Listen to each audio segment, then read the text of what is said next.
फुल time course आहे।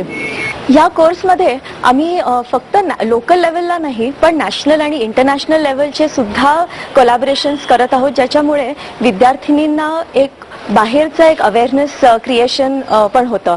Sweden बरोबर आमचं एक मोठं कोलॅबोरेशन आहे, ज्याच्यामध्ये त्यांचे काही विद्यार्थी इथे येऊन आमच्या विद्यार्थिनींबरोबर एक जॉईंट स्टुडिओ केला होता, ज्याच्यामुळे दोघांना एकमेकांची संस्कृती, कल्चर, अभ्यासक्रम आणि त्या देशातले पर्यावरणातील काही माहिती ह्याच्यामुळे खूपच फायदा झाला। अशा वेगवेगळ्या स्तरांवर आम्ही ह्या अभ्यासक्रमाचा घेऊन जात आहोत पुढे। 5 वर्षाचा हा बेसिक बॅचलर्स इन आर्किटेक्चर हा कोर्स आहे आणि याच्यात अनेक विषयांची तोंडओळख होते। इंटिरियर डिझाईन पासून अर्बन प्लॅनिंग पर्यंत अनेक विषय या कोर्समध्ये हाताळले जातात, ज्यामुळे विद्यार्थ्यांना पुढे आपल्या करिअरमध्ये अनेक प्रकारचे स्पेशलायझेशन्स करण्याचा मार्ग सोपा होतो। बॅचलर इन आर्किटेक्चरचा हा कोर्स फाउंडेशन कोर्स असल्यामुळे हा एकूण 5 वर्षांचा आहे, ज्याच्यात शेवटचा वर्ष हा प्रॅक्टिकल ट्रेनिंगसाठी असतो।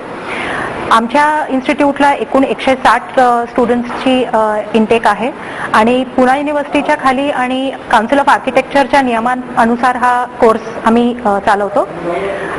या कोर्सची विशेषता म्हणजे हा एक अतिशय इंटरॅक्टिव्ह आणि एक्सपिरियन्शियल नेचरचा असून त्याच्यात आउट ऑफ क्लासरूम टीचिंगवरती जास्त भर दिलं जातं। सेमिनार्स, साईट व्हिजिट्स आणि वर्कशॉप्स सारख्या ॲक्टिव्हिटीजचा उपयोग करून हा अभ्यासक्रम शिकवला जातो।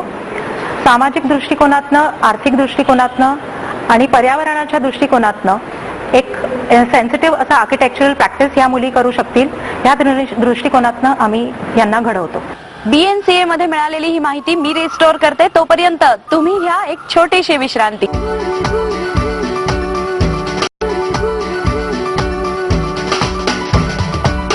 करिअर गुरु मध्ये ब्रेक नंतर तुमचं पुन्हा एकदा स्वागत। BNCA कॉलेजचं इतर कोणकोणत्या देशांशी इंटरनॅशनल कोलॅबोरेशन आहे, तिथं काय काय प्रेझेंटेशन्स होतात, कोणकोणती वर्कशॉप्स चालतात, याबद्दल आता अधिक माहिती घेऊयात। महर्षी कर्वे स्त्री शिक्षण संस्थेच्या doctor Bhanubi Nanavati college of आर्किटेक्चरचं इंटरनॅशनल सेल हे 1997 साली स्थापन झालं। याचं स्थापन करण्यामागचा मुख्य उद्देश असा होता की राष्ट्रीय, आंतरराष्ट्रीय स्तरावरती ज्या काही घडामोडी होत आहेत त्याचं विद्यार्थ्यांना आणि फॅकल्टीला कायम सातत्याने त्याची माहिती मिळावी आणि त्याचं आमच्या प्रोफेशनवरती कसं रिफ्लेक्शन होतं याची पण माहिती मिळावी, या उद्दिष्टाने अनेक उपक्रम राबवले गेले। आमची यशस्वी वाटचाल या दिशेने सुरू झाली आणि आमचं पहिलं कोलॅबोरेशन झालं ते कॅल पॉली युनिव्हर्सिटी कॅलिफोर्निया बरोबर। त्याच्यानंतर आम्ही फ्रान्स बरोबर टायअप्स केले। हा आमचा उपक्रम EU फंडेड होता। जर्मनी बाहॉ स्कूल बरोबर जॉईंट स्टुडिओज आणि मास्टर्स ऑफ रिव्हायटलायझिंग सिटीज हा उपक्रम राबवण्यात आला। आमचं कॅनबरा ऑस्ट्रेलिया बरोबर MOU साईन झाला आहे। इटलीच्या पॉलिटेक्निक दा मिलानो बरोबर MOU साईन झाला आहे। आमचं ऑन्टारिओ युनिव्हर्सिटीज ऑफ कॅनडा याच्याबरोबर स्टुडंट एक्सचेंज प्रोग्राम राबवण्यात येत आहे आणि या एक्सचेंज प्रोग्रामचे बेनिफिट्स आमच्या आतापर्यंत बऱ्याच विद्यार्थ्यांना लाभले आहेत। गेल्या वर्षी आम्ही international conference on healthy cities conduct केले। ही international conference on healthy cities जी झाली ती अतिशय यशस्वी अशी झाली आणि 27 इंटरनॅशनल स्पीकर्स याला आम्हाला लाभले, ज्यांनी विद्यार्थ्यांबरोबर त्यांचं ज्ञान शेअर केलं। जेम्स लॉ, डॉक्टर भरत दवे अशा अनेक वेगवेगळ्या स्तरांवरती अतिशय महत्वाचं स्थान असलेले लोक आज आमच्या मुलांबरोबर इंटरॅक्ट करत आहेत। हा सर, तुम्ही आतापर्यंत बरंच काही कॉलेजबद्दल सांगितलं आणि गेल्या 18 वर्षात यशाची नवनवी शिखरं तुम्ही पादाक्रांत केली आहेत। यापुढे अजून काही तुमचे व्ह्यूज आहेत स्पेशली कॉलेजसाठीचे? चांगला प्रश्न आहे। प्रगती ही एक अशी गोष्ट आहे की ती सतत चालणारी प्रक्रिया आहे आणि त्या दृष्टिकोनातून आम्हाला आता आंतरराष्ट्रीय स्तरावर मान्यता मिळवण्याचे आमचे प्रयत्न मोठ्या प्रमाणावर चालू आहेत। याच्यामध्ये आम्ही नुकतंच वास्तुशास्त्र या विषयामधलं एक संशोधन केंद्र, ज्याला रिसर्च सेंटर असं म्हणतात, PhD हे सुरू केलेलं आहे. आणि मला सांगायला आपल्याला आनंद वाटतो की या महिलांच्या कॉलेजमध्ये जवळजवळ 17 कॅन्डिडेट्स, 17 उमेदवार हे आता PhDचं पण शिक्षण घेत आहेत.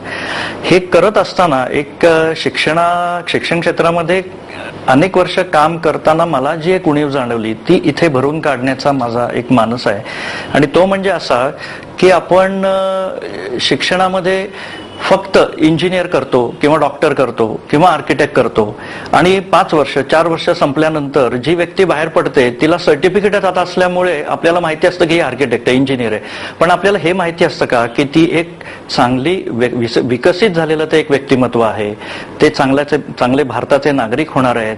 ही बाहेर पडणारी जी आमची विद्यार्थिनी ही खूप पुढे चांगली आई होणार आहे, चांगली बायको होणार आहे, चांगली बहीण आहे. समाजामध्ये निरनिराळ्या नात्यांनी वावरण्याची क्षमता आम्ही तिच्यामध्ये निर्माण केलेली आहे का? आणि जर आम्ही ती केलेली नसली तर फक्त एक सर्टिफिकेट देऊन उपयोग होणार नाही. अशा दृष्टीने आम्ही संपूर्ण व्यक्तिमत्व विकासावर लक्ष केंद्रित आता करत आहोत.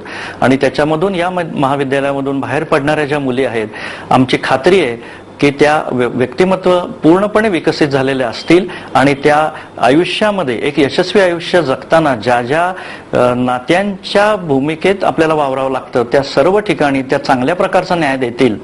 आणि भारतरत्न महर्षी कर्वे यांचं स्वप्न हे बळकट स्त्रिया, सक्षम स्त्रिया, संस्कारक्षम स्त्रिया, अशा प्रकारचं जे त्यांचं स्वप्न होतं ते मग खऱ्या अर्थाने पूर्ण झालं असं आम्हाला म्हणता येईल. या संस्थेच्या सर्व विद्यार्थिनींसाठी सर्व सुविधांनी युक्त हॉस्टेल, तंदुरुस्तीसाठी जिम,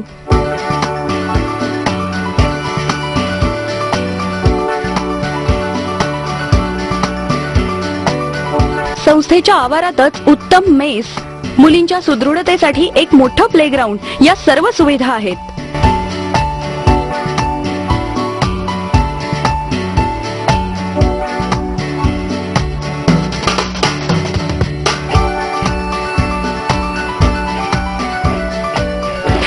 नेहमीच आपलं घर कौशल्यानं चालवतात, पण हेच घर स्वतःच डिझाईन करण्याची संधी त्यांना उपलब्ध करून दिली आहे महर्षी कर्वे स्त्री शिक्षण संस्थेनं.